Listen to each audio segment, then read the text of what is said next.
The lights of the Boston high-rise reflected off the frosted glass as my fingernails dug crescents into my palm. "This meeting is for real family only," my brother Nathan said, his hand flat against the conference room door like a bouncer at an exclusive club. Behind him, I glimpsed my sister Penelope and brother Ryan already seated, their faces arranged in expressions of appropriate grief, a performance they'd perfected for country club funerals and charity galas. The words "real family" scraped against my consciousness like nails on glass. My heartbeat accelerated as blood rushed to my face, the folder in my briefcase suddenly feeling like it weighed 1,000 pounds, the folder containing the document Nathan was about to discover in approximately 30 seconds. "My name is Olivia, I'm 33 and a non-profit attorney.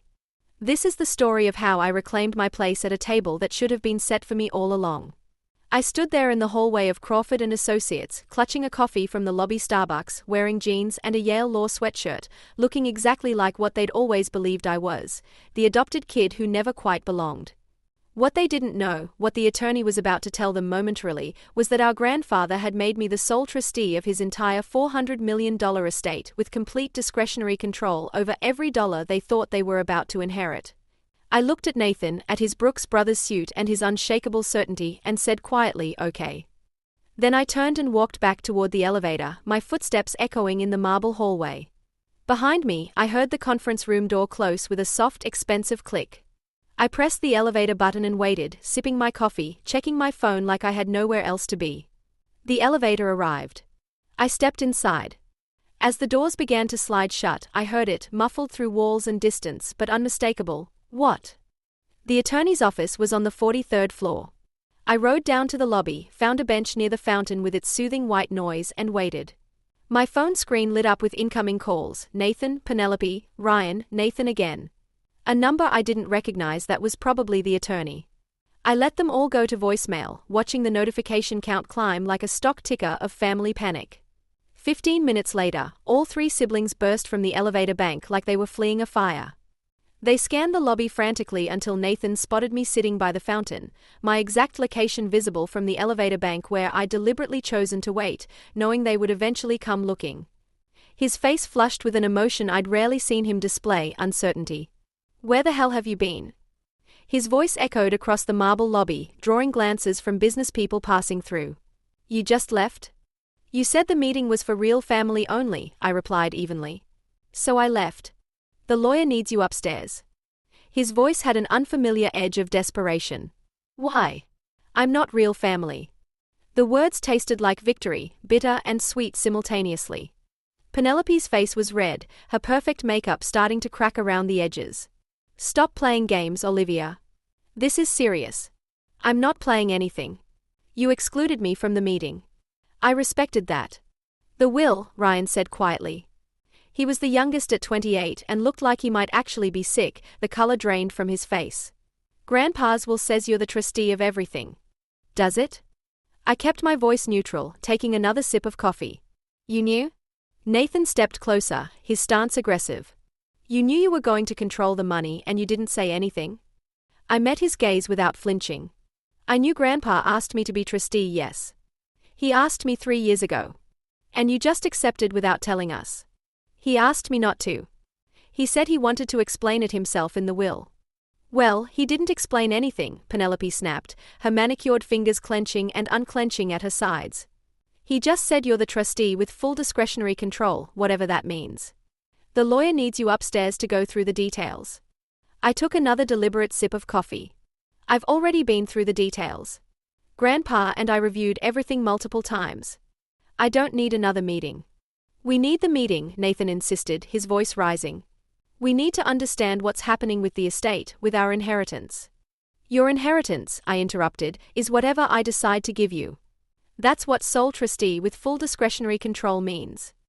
The lobby went very quiet, the ambient sounds of the fountain suddenly prominent. "You can't be serious," Penelope whispered, her voice barely audible. "The trust document is very specific. All assets are held in trust. I control distribution. I can give you everything, nothing, or anything in between.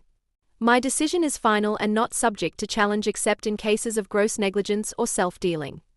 Ryan sat down hard on a nearby bench. "This is insane. This is what Grandpa wanted." "Why?" Nathan's voice had lost its aggressive edge, replaced by something that sounded like genuine confusion. Why would he do this? You're not even, he stopped himself, but we all knew what he'd been about to say. Not even real family, I finished. That's what you said upstairs. That's what you've been saying my entire life. I never. Yes, you did. You all did. I stood up, setting my coffee cup on the bench with a decisive click. I was 8 when Grandpa and Grandma adopted me. You were 12, Nathan. I remember you telling your friends at your birthday party that I was the charity case your grandparents took in. You want to know why Grandpa made me trustee? Maybe ask yourself that question. I started walking toward the exit, the weight I'd carried for years suddenly lifted from my shoulders. Wait. Penelope called. We need to talk about this. We need to, Olivia, that money is supposed to be split between the 4 of us. Grandpa told us that. He always said we'd each get equal shares. I turned back. And you would have if you'd treated me like family. We did treat you like family, Ryan protested, his voice cracking. Really? When was the last time any of you called me? Texted? Invited me to anything that wasn't a mandatory holiday? Silence. I moved to New Haven for law school 7 years ago. How many times have you visited? More silence, heavier this time. Grandpa visited me 43 times. He drove down every month, sometimes twice a month. We had dinner, talked about my classes, my internships, my life.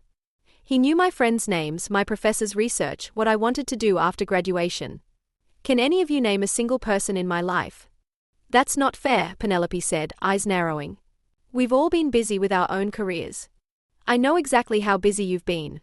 Nathan, you're a portfolio manager at Fidelity, making $340,000 a year. Penelope, you're in marketing at a pharmaceutical company, $180,000 plus bonus. Ryan, you're in your 2nd year at your father's law firm, on track for partner. You all live in Boston within 15 miles of each other. You have Sunday dinners together. You vacation together. You're not busy, you just never included me in the equation. Because you moved away, Nathan said defensively. I moved 2 hours away for school. You act like I left the country. You were always different, Penelope said quietly, her voice softening. Even before you left, you were always more interested in Grandpa's stories than in us. Maybe because Grandpa's stories weren't about trust funds and stock portfolios. They were about building something that mattered. About the community mental health centers he funded, the scholarship programs, the medical research grants. He built $400 million by starting a generic pharmaceutical company that made medication affordable. He cared about impact, not just wealth. And you're just like him, Ryan said. It didn't sound like a compliment. I try to be. I straightened my shoulders. So what now?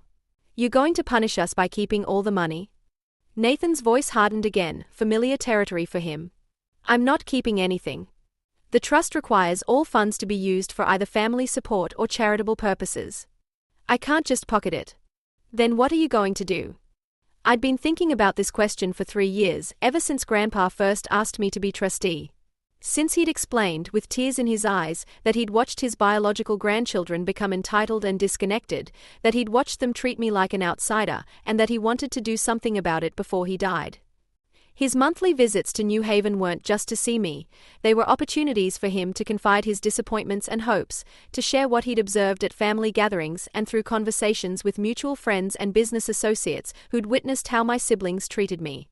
The trust allocates $50 million for family distributions, I said. That's about $12.5 million per person if divided equally. The remaining $350 million continues Grandpa's charitable work, mental health services, pharmaceutical accessibility programs, scholarship funds for foster kids and adoptees. So we each get $12 million. Ryan asked, hope creeping into his voice. If I distribute it that way, yes. What do you mean, if? I mean the trust gives me discretion. I can give you each the full $12.5 million. I can give you nothing. I can give you different amounts based on different criteria. It's entirely up to me. This is extortion, Nathan said, his jaw clenching. No, this is consequence. Extortion would be demanding something in exchange for the money. I'm not demanding anything. I'm just deciding who deserves what. We're family, Penelope practically shouted. That's who deserves it. We're his grandchildren. So am I.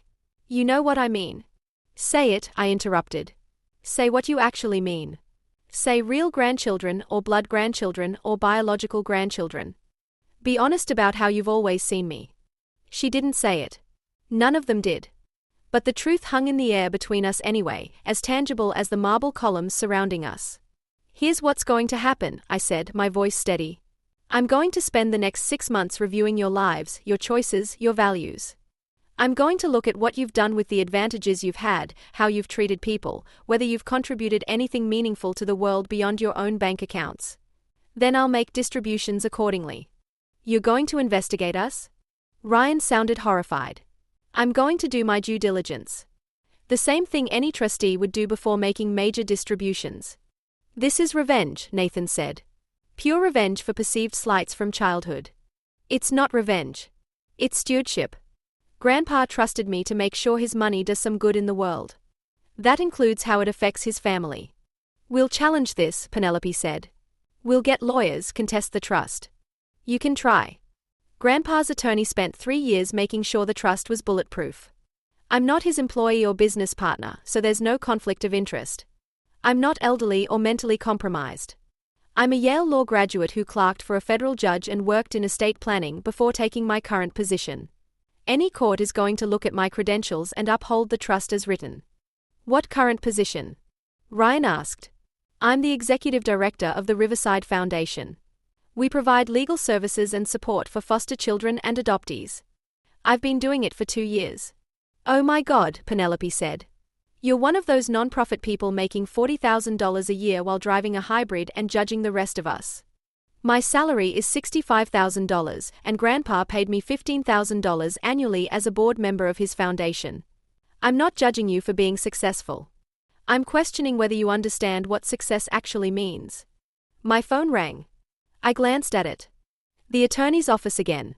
I need to take this, I said, walking a few steps away. Olivia Hartwell. Miss Hartwell, this is James Crawford. Your siblings left rather abruptly, and we need to complete the formal trust documentation. Can you come back upstairs? I'll be there in 5 minutes. I hung up and turned back to my siblings. The attorney needs me to sign some paperwork. You're welcome to wait here or come back another time for your own consultation. We are coming up, Nathan said immediately.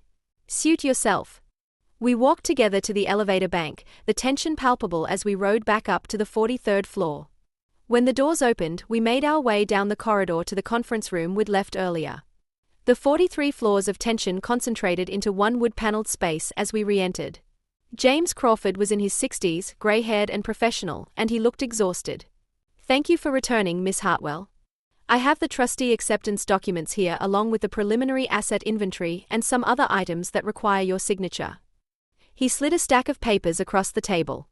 I read through them carefully while my siblings watched: financial accounts, real estate holdings, investment portfolios, the charitable foundation assets. It was all there, all $400 million, all under my control. I signed where indicated. Excellent, James said. Now, regarding distributions to the beneficiaries. I'll need 6 months to evaluate before making any decisions. That's well within your rights as trustee. However, the will does specify some immediate distributions. Your grandfather wanted each grandchild to receive a personal bequest directly, outside the trust structure. I looked up. I wasn't aware of any direct bequests. They are modest, relatively speaking, personal items and some cash. He pulled out 4 sealed envelopes.